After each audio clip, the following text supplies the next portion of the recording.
Hello.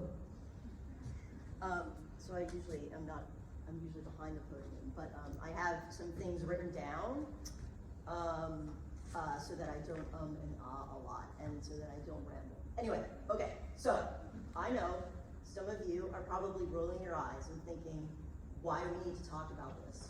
We're in vet school. We're here to learn how to become veterinarians. Well, yes, that is correct. That is why you're here. And to be a veterinarian is to enter into a respected, ethical, trusted profession, one that the public in general holds in high esteem.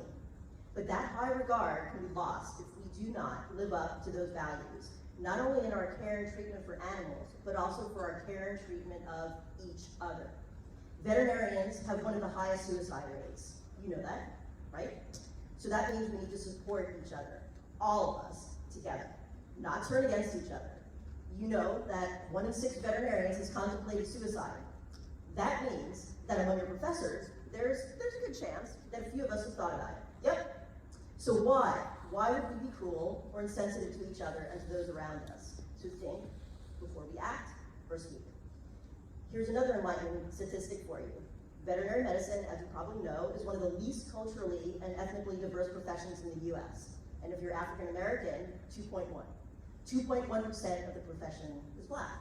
That's an egregiously low percentage. And believe me, it's not because there's a lack of highly intelligent, uber qualified, committed, and passionate African Americans out there who would have wanted to be vets, but rather it's a societal issue. It's because of how the system is set up.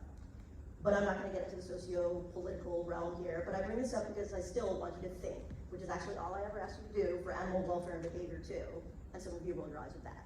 It's okay. Think, wake up and think. Think about what it might be like to be the other person. To be the other in a room of people that don't look anything like you, or a clinic where you're the client and all of the doctors and staff and other clients look different than you. What if everyone were whispering to each other about what you were wearing, or how funny your accent was, or how you just looked like you just didn't belong there? How would that make you feel? Do you know what that's like? Well, let me tell you what it's like, because I've been down that road more than a few times. But let me also say, my experiences are nowhere even near the experiences of those who are truly marginalized. Those who are Black, those whose first language is not English, undocumented immigrants, those who are trans, gay, lesbian, or those who are disabled or marginalized in another way. And why do I say my experiences are nothing compared to theirs? Why? Because I'm privileged. I'm darn lucky. It's luck. I'm privileged, that's right. Even though I'm a weirdo, Chino Latino, chink, spit, China girl, off the boat, ugly, spastic, quirky, whatever, I'm still privileged because my skin isn't too dark and English is my first language and I'm cisgender. But I never fit in. Although I was born in Queens, New York, I grew up in Florida and Irving, Texas, and I was made fun of, pointed out, and told, quote, my dad said we beat you in the war, you're just a midget chink. So I was always really short too. I've had kids snicker and say, what is she? She's so ugly, or she's so weird looking. People didn't like me because of what I looked like. People made fun of me because of what I looked like. I didn't look like them, and it sucked. And I was embarrassed to be seen with my mom because she looked very Chinese, and I was ashamed. I was embarrassed by my dad's side of the family in Miami, some of whom barely spoke English with a very thick Cuban accent, but anyhow, I was ashamed. I felt like dirt, and why do I feel this way? Why do others take that power from me and make me feel less than just because I was a quote-unquote other? Now eventually, as I became an adult, I embraced my otherness and I became me. I became a rebellious alternative artist type, yay me. And so I eventually got my master's, my DVM and PhD, but let me tell you, when I was in vet school, in my clinical year, I was thrust into being the quote-unquote other again. Not only was I again categorized as non-white, but I was also categorized as an older student and from a Caribbean school. I would hear about students during my clinical year, those who were supposed to have my back to survive our last year of vet school together, they were calling me names, old Mexican, old spit, dumb. But did they know that I actually got into Caribbean school with grades and GRE scores likely much higher than theirs, and that I pretty much went for free? Joke's on them. But anyhow, they didn't know that. They make fun of some of my quirks and they'd imitate me. They thought it was funny. They thought it did no harm, but it did. Professors did nothing. Even though the students' rude, insensitive, offensive remarks didn't hold me back from achieving all that I achieved and very likely surpassed each and every one of them by leaps and bounds, but each of those remarks, those memories, they stay ingrained in my mind. I remember those awful rude comments and looks they gave me like it was yesterday. I always keep them with me. And I always think that others think I'm less than. And you know what? It's not fair. Because I, like you, worked my butt off to be where I am. And I did it without the camaraderie and belongingness that so many in our society are able to rely on, and that stinks. So today, we are imploring you to rise above, to be the inaugural class of LIU that welcomes the other, that celebrates individuality and being different. The only way you ever truly learn and grow is to embrace concepts, knowledge, and each other from all angles. You will never understand anything if you approach from only one side. You have to try to at least understand all sides.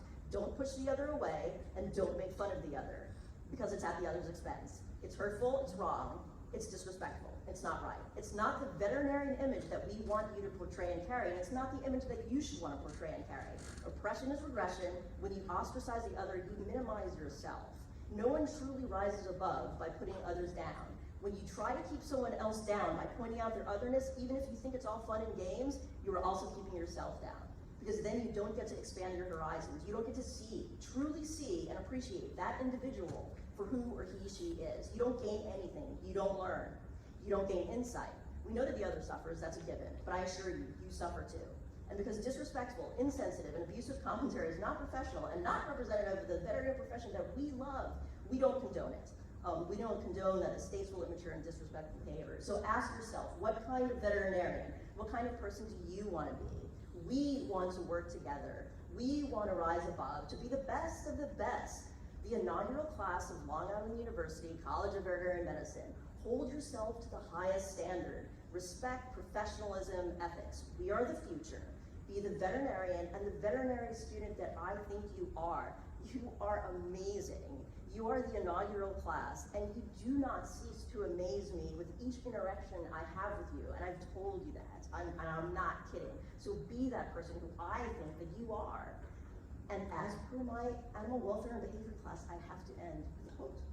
So, treat every person the way that you want to be treated, it's the golden rule, and respect other people's feelings. It might mean nothing to you, but it could mean everything to them.